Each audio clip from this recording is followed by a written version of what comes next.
आज हमारा lecture metabolic disorders in pregnancy का दूसरा वाला पार्ट है, जिसमें हाइपरइमेसिस ग्रेविडेरम इस पर है।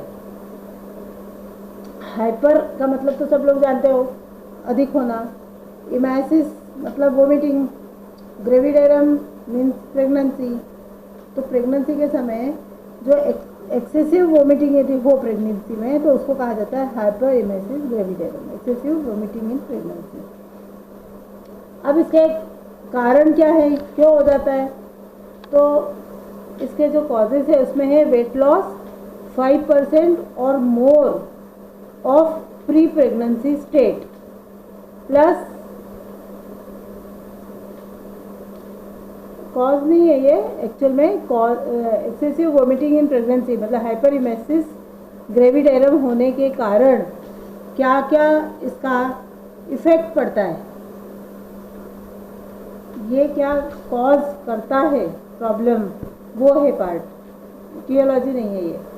तो जब एक्सेसिव वोमिटिंग इन प्रेगनेंसी होती है, और वो जो एक्सेसिव वोमिटिंग इन प्रेगनेंसी है उसमें कब अपन कहा जाता है कि ये HG वाली कंडीशन है, हाइपरइमेसिस ग्रेविडेरम है, तो उसके लिए ये कहा जाता है कि यदि प्री प्रेगनेंसी स्टेट की अपेक्षा 5% या उससे ज़्यादा वेट लॉस हो रहा है उस एक्सेसिव वोमिटिंग से, साथ में डिहाइड्रेशन है, इलेक्ट्रोलाइट इम्बैलेंस है, कीटोसिस है और एसीटोन्यूरिया, और कई बार रेयरली मतलब फेंटनेस यदि देखा जाए, तो वो जो कंडीशन रहती है वो कहलाती है हाइपरइमेसिस ग्रेविडेरम। मुझे लगता है क्लियर हो गया होगा कि एक्सेसिव वोमिटिंग हो रही है प्रेगनेंसी में, साथ में वेट लॉस जो है वो प्री प्रेगनेंसी स्टेट की अपेक्षा 5% या उससे ज़्यादा हो चुका है, और इस एक्सेसिव वोमिटिंग के कारण डिहाइड्रेशन भी है, इलेक्ट्रोलाइट इम्बैलेंस भी है, और चूँकि फूड इंटेक प्रॉपर नहीं हो पाता, इस कारण से कीटोसिस, एसीटोन्यूरिया ये भी देखा जाता है, और इसी के कारण कई बार फेंटनेस भी देखी जाती है। पर ये फेंटनेस बहुत मतलब बेहोश होना ये बहुत रेयर कंडीशन है, कई लोगों में होती है, लेकिन ये डिपेंड करेगा कीटोसिस और एसीटोन्यूरिया के ऊपर। अब ये जो HG वाली कंडीशन है, ये इसकी शुरुआत कब होती है? तो नॉर्मली ये देखा गया है कि 10th वीक जो प्रेगनेंसी का है उस समय ये इसकी शुरुआत देखी जाती है। अब ये जो हाइपरइमेसिस ग्रेविडेरम है, ये किस में इसका प्रिवेलेंस यदि अपन देखें तो ये देखा गया है कि यदि 1000 बर्थ है तो उसमें 0.5 से लेके तो 10 तक जो लेडीज़ है वो इससे सफ़रर रहती है, मतलब इसका परसेंटेज ज़्यादा नहीं है, फिर भी ये कंडीशन कई लेडीज़ में होती है। अब क्या क्या रिस्क फैक्टर्स होते हैं इसमें? तो सबसे पहला तो होता है एज, कि कौन सी एज में ये प्रेग्नेंट हुई है लेडी। तो नॉर्मली ये देखा है कि 20 ईयर्स के पहले यदि वो प्रेग्नेंट होती है लेडी, तो उसमें इसके चांसेस ज़्यादा है। फिर जो ओवीज है उसमें भी चांसेस ज़्यादा है। मल्टीपल प्रेगनेंसी मतलब यदि कोई ट्विंस है या ट्रिपलेट है, ऐसा यदि कोई कंडीशन है प्रेगनेंसी के समय, तब भी ये कंडीशन देखी जाती है। फिर कई लेडीज़ में फैमिली हिस्ट्री ही रहती है, उनमें भी एक कॉमन प्रॉब्लम होती है। फिर कई इसमें मोलर प्रेगनेंसी का मतलब रहता है कि प्रेग्नेंट लेडी है पर उस यूट्रस में और भी कोई मतलब फीटस नहीं, पर इसके अलावा भी कोई ग्रोथ यदि हो रही है फीटस के अंदर, तो उसको कहा जाता है मोलर प्रेगनेंसी। वो कंडीशन भी कई बार हो सकती है। इसके अलावा ईटिंग डिसऑर्डर्स होते हैं जिन लड़कियों में, उनमें भी ये प्रॉब्लम होती है। ईटिंग डिसऑर्डर्स तो आपको मालूम है, एनोरेक्सिया, ये बुलिमिया, तो ये जो कंडीशंस हैं जिसकी हिस्ट्री है किसी में, उसमें भी होती है। उसी तरह से ट्रोफोब्लास्टिक डिसऑर्डर है। ट्रोफोब्लास्टिक डिसऑर्डर का मतलब है कि यूट्रस में पहले मतलब जैसे नॉन प्रेग्नेंट स्टेट में ही यदि यूट्रस में कोई कहना चाहिए ट्यूमर है या सेल का ग्रोथ है एबनॉर्मल सेल्स का, तो वो कंडीशन कहलाती है ट्रोफोब्लास्टिक डिसऑर्डर। तो ये जो 8 कंडीशंस हैं वो कंडीशंस ये HG के लिए रिस्पॉन्सिबल मानी जाती है। अब अपन आते हैं ईटियोलॉजी पे कि क्या कारण है ये कंडीशन होने के। तो इसकी ईटियोलॉजी यदि अपन देखें तो सबसे पहला तो है कि इसका जो एग्जैक्ट कॉज तो कोई मालूम नहीं है, लेकिन कुछ ऐसे फैक्टर्स हैं जिसके कारण ये हो सकता है। इसमें सबसे पहला है related to high levels of estrogen. जब ईस्ट्रोजन लेवल्स बढ़ने लग जाता है तब उससे ये रिलेट किया गया है कि जब एक्स्ट्रा अमाउंट में एस्ट्रोजन होगा तब ये कंडीशन होती है।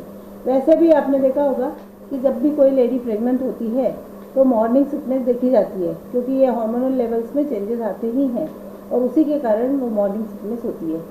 तो ये लेवल्स और ज़्यादा हो जाए तब ये कंडीशन एक्सेसिव वोमिटिंग वाली होती है। इसी तरह से जो कोरियोनिक गोनेडोट्रोपिन हार्मोन्स हैं उसके लेवल भी जब ज़्यादा बढ़ जाते हैं तब भी ये कंडीशन हो सकती है। ये भी प्रेगनेंसी के समय बढ़ते ही हैं, पर ये एक्स्ट्रा हो जाए ज़्यादा अमाउंट में तब ये देखा जाता है।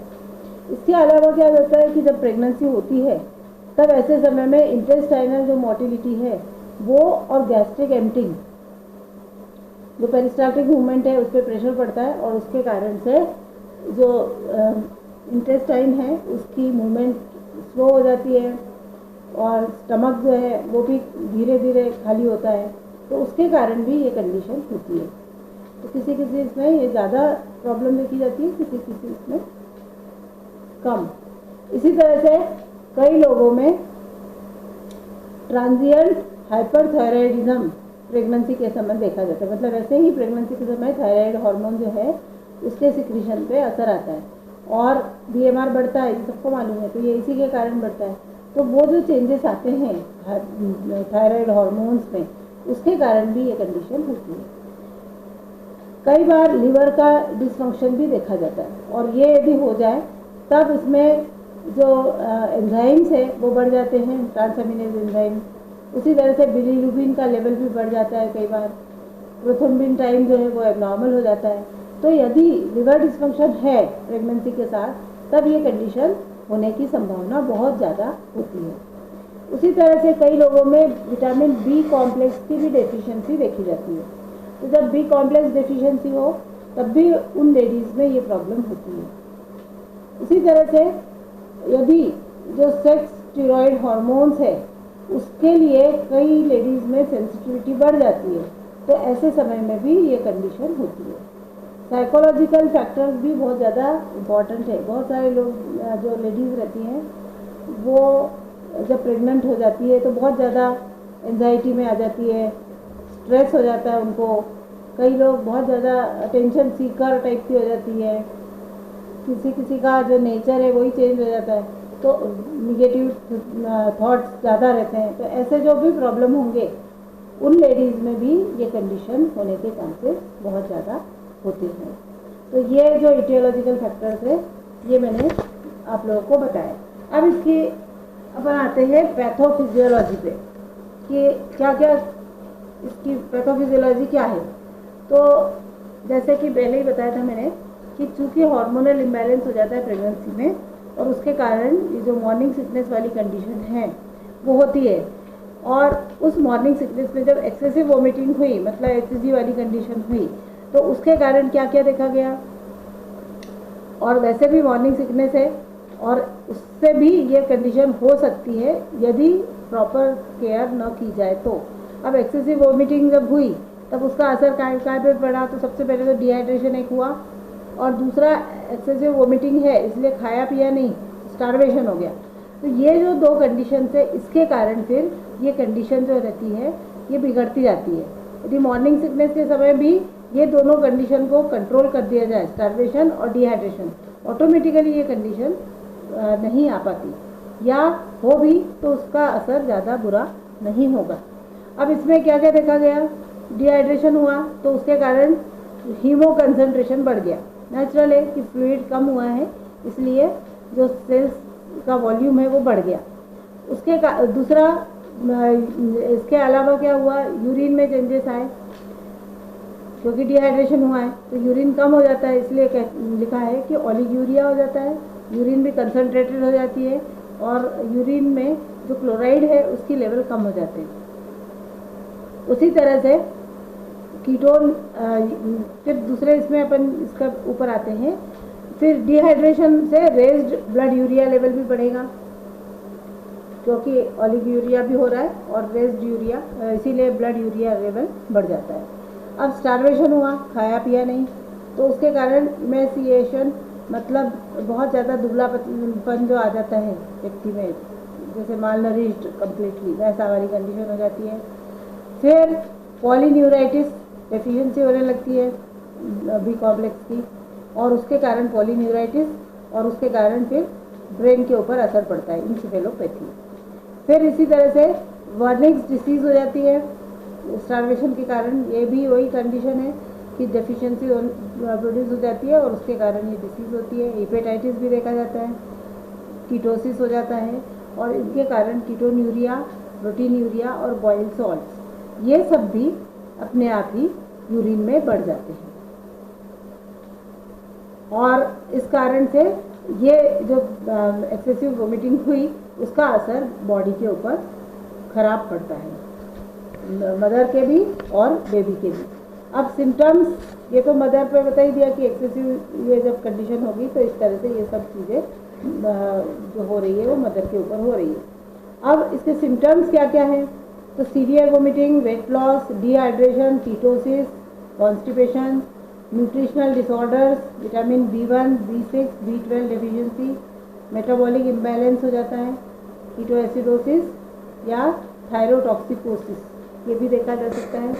इसी तरह से फिजिकल एंड इमोशनल स्ट्रेस आ जाता है, उसके कारण लेडी पे बहुत ज़्यादा स्ट्रेस आ जाता है, क्योंकि फिजिकली भी वो हेल्थ उसकी गड़बड़ हो गई, साथ ही साथ में साइकोलॉजिकली भी उसके ऊपर स्ट्रेस बहुत ज़्यादा आ जाता है कि बेबी हेल्दी रहेगा कि नहीं, फीडिंग नहीं हो रही proper. Difficulty with activities of daily living, जो भी डेली लाइफ है उसकी एक्टिविटीज़ भी नॉर्मल नहीं रह पाती, वो भी गड़बड़ हो जाती है।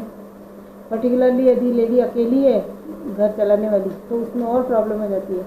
Symptoms can be aggravated by hunger, fatigue, prenatal vitamin की डेफिशिएंसी एंड डाइट। तो ये सब चीज़ें प्रॉब्लम आती है। फिर इसके अलावा sometimes extremely sensitive to odours, बहुत ज़्यादा सेंसिटिव हो जाती है स्मेल के लिए, और कई बार एक्सेसिव सलाइवेशन होता है, जिसको साइलोरिया ग्रेविडेरम कहा जाता है। उसी तरह से बीपी भी कम हो जाता है, पल्स रेट बढ़ जाती है, और जो स्किन है उसका जो टर्गर है वो पुअर हो जाता है। टर्गर पुअर मतलब डिहाइड्रेशन वाली कंडीशन जो रहती है ना, स्किन एकदम ड्राई सी, उसका जो इलास्टिसिटी है वो कम हो जाना।